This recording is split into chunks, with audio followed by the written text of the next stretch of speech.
Hello, my name is Ed Brown of Courage, Image, and Charisma Institute. Last year I took a survey of my Facebook, LinkedIn, and YouTube friends, and I wanted to find out what exactly do people want as it relates to their lives. And I wanted to find out that because I felt that if I could use some of the information I've come across or the research I've done and couture that to the needs of the people who are looking for certain things, then it could be a mutually beneficial alliance. And of course, the things that came out of the survey was more money, better health, fitness, more travel, and better relationships. And I started asking myself a deeper question: what could I afford them right now that will allow them to have the life that they want? So some years ago I read a book called The Game of Life, How to Play It by Florence Scovel Shinn, and this Shinn talks about how important it is to have a very specific mindset and clarity of the thing that you really want in your life. For example, if you want a certain car, what car do you want and what color is that car? You want to make a certain amount of money. How much money do you want? Specifically, how much money? Not I want to be comfortable. How much money do you want to make? If you want to travel, where do you want to go? And what do you want to see when you get there? You want relationships. What kind of relationship do you want? All these things have to deal with a certain amount of specificity. And so when I started thinking about this critical thinking model that I created some years ago, it came down to people taking initiative in the life that they want to create for themselves. Many times when you watch the news, you see people protesting or having some challenges in the community or not having the relationships and the power that they want and feeling disenfranchised. It's that idea that somehow external forces are going to come in and give them the things that they invariably feel they're lacking in.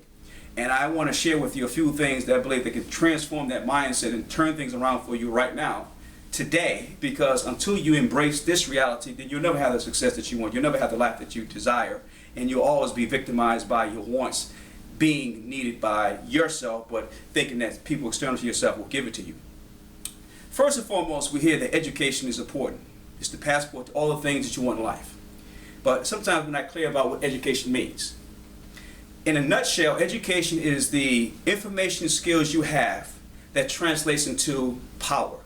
Power of economics, power of connecting with people, a power of solving problems, whether it's helping people make money or helping people save money.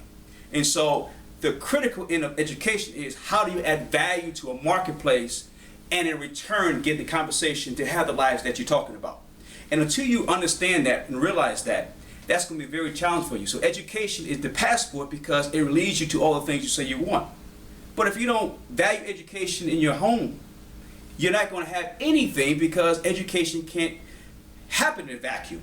If you tell your children, hey, get good grades in school and do your homework and read these books, and yet the child comes home and you yourself, the parent, all you do is turn the TV on, you haven't read probably since high school or beyond, then that's not really setting the stage or setting a pattern for the child to do what you say you want the child to do because you're not doing it. So understand that education starts at the home level, and you demonstrate that by having that as the value system at the core of everything you do, and everything emanates from the educational value system.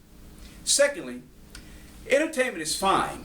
Who doesn't like a great movie or a great sport event or a great song?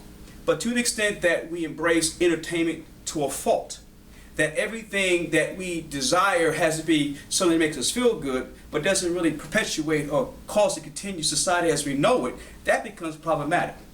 I can't tell you how many people I know who are 40 years old talking about they're going to start a record company.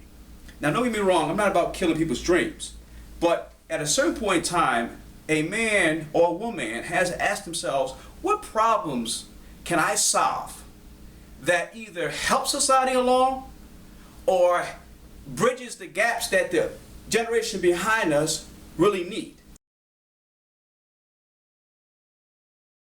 Up to 21, people give you, you're young.